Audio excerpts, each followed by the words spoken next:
মহিলাটি ইচ্ছাকৃতভাবে তার প্রতিবেশীর ঠিকানার বদলে নিজের প্রতিবেশীর ঠিকানায় ডেলিভারির ঠিকানা হিসেবে লিখে রাখত। প্রতিদিন সকালে সে অনেক খাবার অর্ডার করত, যাতে কুরিয়ার এসে প্রতিবেশীর ঘুম ভেঙে দেয়। আসলে তার প্রতিবেশী ছিল একজন স্ট্রিমার। প্রতি রাতে এসে ক্যামেরার সামনে নাচত ভক্তদের আকর্ষণ করার জন্য। ফলে অসংখ্য ভক্ত তাকে পাগলের মতো উপহার পাঠাত। কিন্তু নিজের আসল ঠিকানা ফাঁস না করে সে ডেলিভারির জন্য ওই মহিলার ঠিকানাই ব্যবহার করত। শুরুর দিকে মহিলা বিষয়টা নিয়ে তেমন কিছু ভাবেনি, কিন্তু একদিন এক ভক্তের স্ত্রী ওই ঠিকানায় এসে হাজির হলো। সে মহিলাটিকে চিৎকার করে অপমান করল। এই ঘটনার কারণে মহিলা তার চাকরিটাও হারিয়ে ফেলল। কিন্তু প্রতিবেশী সবকিছু দেখেও তাকে সাহায্য করল না, বরং আরো বাড়াবাড়ি করতে লাগলো। একসময় সেই স্ট্রিমার এক ব্যক্তির কাছ থেকে অনেক টাকা প্রতারণা করে নেয়। রাগে অন্ধ হয়ে সেই লোকটি ঠিকানা ধরে ওই মহিলার বাড়িতে চলে আসে। রাগের বশে সে মহিলার জীবনই কেড়ে নেয়। হয়তো ঈশ্বর তার উপর দয়া করেছিলেন, মহিলা আবার নতুন করে জীবন পেল। এবার সে শপথ করল যেভাবেই হোক প্রতিবেশীকে তার কাজের শাস্তি দেবে। একদিন আবার কুরিয়ার তার দরজায় কড়া নাড়ল। প্রতিবেশী বলতে যাচ্ছিল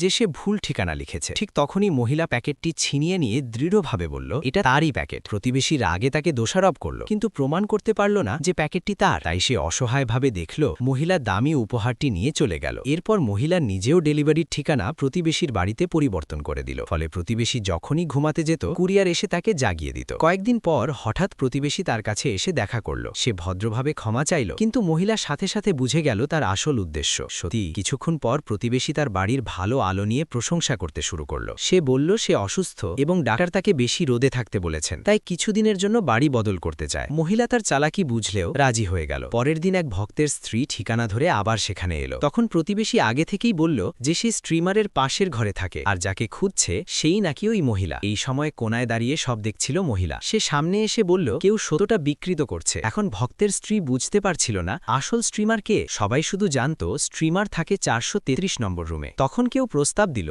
যে 434 নম্বর রুম খুলতে পারবে সে প্রমাণ করতে পারবে যে সে স্ট্রিমার নয়। প্রতিবেশী আত্মবিশ্বাস নিয়ে 434 নম্বর রুমের দিকে এগিয়ে গেল, কিন্তু সে জানত না সকালে মহিলা গোপনে তার রুমের পাসওয়ার্ড বদলে দিয়েছে। ফলাফল সে দরজা খুলতে পারল না। এরপর মহিলা এগিয়ে এলো এবং সহজেই নিজের ঘরের দরজা খুলে দিল। তখন সবাই বুঝা গেল আসল স্ট্রিমার কে, আর এবার সেই স্ট্রিমারকে তার কাজের মূল্য দিতেই হবে।